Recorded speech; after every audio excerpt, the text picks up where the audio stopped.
मित्रांनो शुभ सकाळ। आज आपली स्वामींच्या फोटो समोर होते। आज गुरुपौर्णिमा म्हणजे आज शिष्याचा दिवस असतो गुरुसाठी। तर आज स्वामींचं दर्शन घेऊन आपला ब्लॉग स्टार्ट करतो। आज पुढे बघत राहा। आज गुरुपौर्णिमेनिमित्त आपला ब्लॉग आज आपल्या कालूबाईचा दर्शन घेतला आज गुरुपौर्णिमा या निमित्ताने। तर आपले गुरु तसेच बाबा रामदास बाबा। तर बघा आपला YouTube चॅनलवरती आज दिवसभरात कुठल्या कुठल्या मंदिरात जाणार आहे। चला बाय बाय। घरातनं निघतात आज फुल पावसाचा जोर आहे। आज काय पाऊस थांबायचं नाव घेत नाही। बरेच दिवस पडला नव्हता, आज भरपूर जोर आहे। चला बघू आता पुढे किती पडतं तो। लोढा बिल्डरचे काम बघा, हे लोढाचा रस्ता खाली बिल्डिंग बांधबांध केल्या, रस्त्याचा काहीच नियोजन नाही। हे रस्त्याचा हाल, गाडी चालवता का होडी चालवता तेच समजत नाही। हे रस्त्याची परिस्थिती आहे। हॅलो लोढात आपला किराणा सामान। आता किराणावाला आले आपलं सामान घेऊन, मग तिथनं आपण भाजी घेऊ आपली। मग धाब्यावर जाऊ। मग ती भाजीवाला द्यायला सामान घेऊन भाजी, मग ती भाजी घेऊन आपण धाब्यावरती जाऊ। ठेव इथे पुढेच ठेव नागेश, खाली ठेव खाली ठेव इथे।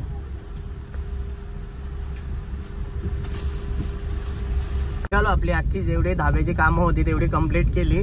आता धाब्यावरती जाऊ, मग तिथनं सर्व सामान ठेवू। आज संडे आहे ना, तर आज धाब्याचं सर्व सेटिंग करायला लागतं। सगळी सेटिंग झाली की मग जाऊ दर्शनाला आपण तिकडे वालला चालल्या। तोपर्यंत आपल्या ब्लॉगवरती असेच पुढे बघत राहा। माझ्या शाळेजवळ ही माझी शाळा सरस्वती मंदिर पडलेगाव। कारण की या शाळेपासूनच सुरुवातीला गुरु प्राप्त झालते। आज गुरुपौर्णिमा पण आहे, त्यानिमित्ताने आज मी तुम्हाला माझी शाळा पण दाखवतो। ही आमची शाळा, भरपूर जुन्या आठवणी आहेत शाळेतल्या। लगेच थोडं पुढं आला का तिथे आहे आपला आई एकविरा धाबा। नक्की या तुम्ही काहीच आपल्या धाब्यावरती। आपला सर्व सामान आता आपण धाब्यावर। हाय मित्रांनो, चला आपला पुढे शेवटपर्यंत ब्लॉग बघत राहा। जाजूक आपले दोघं जण पार्टनर येतात, त्यांना घ्यायचं आहे। मग आपण तिथनं जाऊ वालला। तुम्हाला दाखवतो साईबाबांचा तिथे मंदिर आहे, खूप छान आहे। आणि तिथे बघायला पण भेटेल तुम्हाला किती पब्लिक आहे। आणि कारण का आज भंडारा पण असणार आहे तिथे ऑलरेडी। कारण का तिथले जे आहेत स्थापक त्यांनी खूप छान तिथे नियोजन केलेलं असतो। दरवर्षी गुढीपौर्णिमेला मी जातोच तिथे। शेडीला जायला भेटला तर तिकडेच जातो कधी पण, शांत ठिकाणी। तर चला बघत राहा आपल्या ब्लॉगवरती, तुम्हाला पण दाखवतो। तुम्ही पण एक दिवशी नक्कीच जा। आता मी चाललोय मोठे देसाईला। आपले दोघे जण भाऊ चालत येतात, त्यांना सांगितलं मी तुम्हाला घ्यायला येत नाही। तेव्हा दोघे समोरच उभे आहेत आपल्या। तेव्हा दोघे आल्यान भिजत छत्री घेऊन आल्या, तरी पण भिजले ना अर्ध। चला रे बसा लवकर। आपण पडले गावात, आदर्श मित्रमंडळ पडले गाव। आता आले आम्ही पण्या शेटला न्यायला त्याच्या घरी। चल रे। फायनली पण्या आलेला आहे साडी नेसून, कारण की त्यांनी लिटरली अर्धा तास आम्हाला थांबवले घराच्या बाहेर। साडी तर नव्हतं लावीत। सॉरी गाईज, सॉरी ना। चला आम्ही निघलो इथनं पडले गावातनं सगळे। आता जायला डायरेक्टली मूर्तीला। आता मस्त की आपण एक गुलाबाचा गुच्छा घेऊ।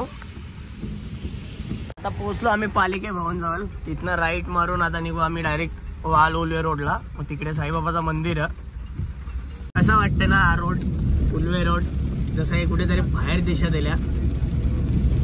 आता पुढे गेल्या की आपल्या स्वर्गीय दिबा पाटील यांचा एअरपोर्टचा तुम्हाला बोर्ड बघायला भेटेल। आणि खरंच आम्हाला छान आनंद वाटणार आहे का जेव्हा आम्हाला ते ऐकायला भेटणार आहे। सो एअरपोर्टवरती जेव्हा प्लेन लँड होईल तेव्हा स्वागत आहे आपका आंतरराष्ट्रीय दिबा पाटील आंतरराष्ट्रीय विमानतळावर आपले स्वागत आहे। आपल्या नेत्याचं नाव आज आपल्या या विमानतळाला आहे। स्वर्गीय दिबाबाबा पाटील यांचा एवढा संघर्ष केलेला आज कुठेतरी त्यांचं फल भेटलेलं आहे। आणि एवढं आम्ही मोर्चे काढले, इथले पंचनगावची लोक असतील, आगरी समाज असेल, खरंच चांगलं जर यायचं असेल ना ते हा असं बोर्ड दिसेल वालच्या साईडला, लेप मारायचा। वाल गावच्या कमानीचे तिथे मंदिर आहे ना, तो वरती गेले तर फुकट पुढे जायला लागेल। मी मंदिराजवळ बघतो तर भरपूर गर्दी होती, गाड्या लागलेल्या मंदिराजवळ। बाजूबाजूला गार्डन आहे आपला साईबाबांचा। बघा आता आतमध्ये गेल्यावर दाखवतो तुम्हाला बाकीचा की गार्डन बघा। मंदिराच्या आजूबाजूचा परिसर किती छान आहे बघा। इथे छत्रपती शिवाजी महाराजांची मूर्ती आहे आणि इकडे आपली गाय माता। हा असा मंदिराचा परिसर आहे इथल्या। नक्कीच तुम्ही विजिट द्या। साईबाबांचं मंदिर आहे वाल गावाच्या इथे।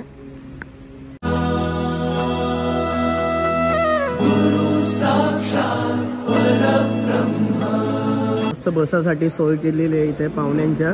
आणि हे समोर आहेत व्हाईट शर्ट मध्ये, हे ते रवी शेठ पाटील यांचं हे मंदिराचा परिसर त्यांचा आहे. आणि हे मंदिर स्थापन त्यांनीच केलेलं आहे.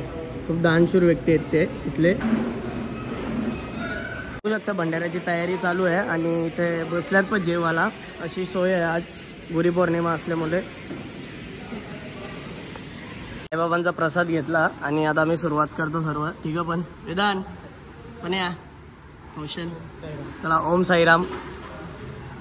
शिस्त म्हणजे आपला आपण जेवायला घ्यायचा आणि जेवण झाल्यानंतर आपला आपण भांडी देऊन ठेवायची, ही चांगली शिस्त आहे.